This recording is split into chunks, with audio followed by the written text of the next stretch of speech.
Hey YouTube, I've recently acquired a few deluxe editions that I wanted to begin sharing with you all.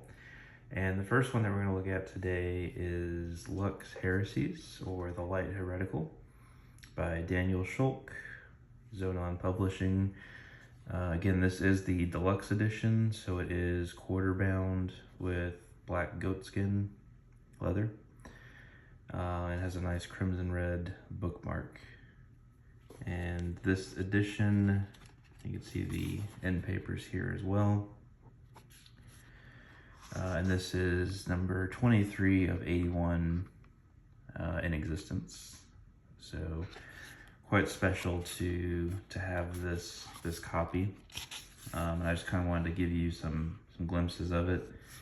Kind of starting at the back here, I guess, but it's got the lexicon, which if you're kind of new to the writings of Schulk and Chumbley, having this is very good to help kind of understand some things. If you've been studying the occult for a while, most of this is familiar to you, but it's under a different name. So that's something to bear in mind.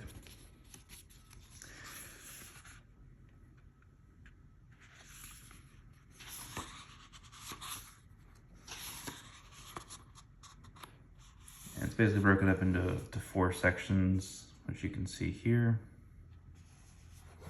And I'll kind of share some general thoughts about those as we move through it. It gives you this little introduction. He was in a monastery of sorts, I guess you could say, monastery, and he was interacting with this one individual who ended up having basically a connection with witchcraft as opposed to Yahweh or some other traditional god, and he shared this information with him, with which Schulk went on to write this book. And there's a lot to digest here. It's one of those books you could read multiple times and still basically scratch the surface. So it's very in-depth, but basically it covers topics regarding the powers of light and shadow. So the benefits that can be seen from each. And in this particular cultus, it's, quote, light and dark. It is healing and baneful. And that's one of the reasons I'm studying this particular path so intently, is because I believe that you can use both and do use both in different ways, regardless of what Wicca or anybody else would have you believe. That's each person's own particular path and belief structure. So a lot of this goes into periodically as he jumps through what he wrote as a revelation to try to share with us. He also goes through and retells his story and what he experienced going through this journey, this enlightenment.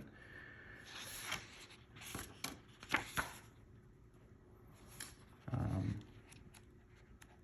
see, I'm trying to see if there's anything else specifically that I want to show.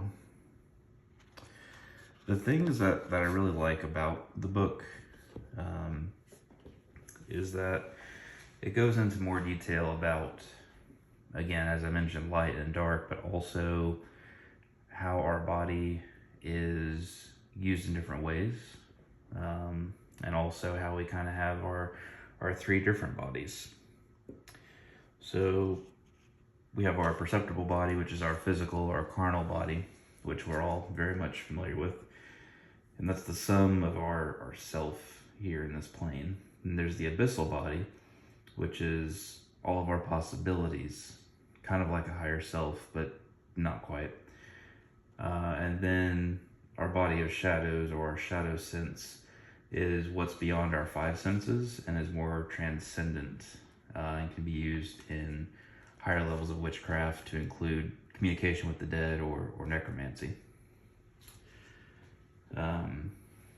The book really drives the point home, as I mentioned, about our physical bodies being used in witchcraft and magic, and our five senses being pathways of meditation between ourself and our other, ingress and egress, so to speak. One analogy that I really liked in this book was that it talked about memory as a constant operation, but it remembers imperfectly. You know, we forget things, but our subconscious is always there as well, but a lot of it's littered with rubble and waste, and it's not directly usable. But the things we can recover in our subconscious are treasures to our work.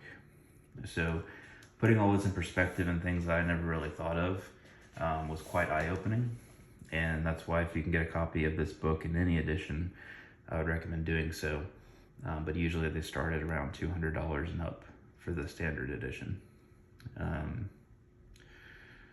Going back to necromancy, another point in the book that I liked was that he mentions that no thing is ever truly lost, and that it may be accessed through magical intercourse with eternity, which would be necromancy. You are reviving lost knowledge when you work with the dead spirits, and you are retrieving that knowledge, which again isn't lost, it's just a different form. So yeah, there's a lot here, and those are just some of my highlights. I took a lot of notes as I was reading through this so I could reference it later, and try not to forget the things that I read initially.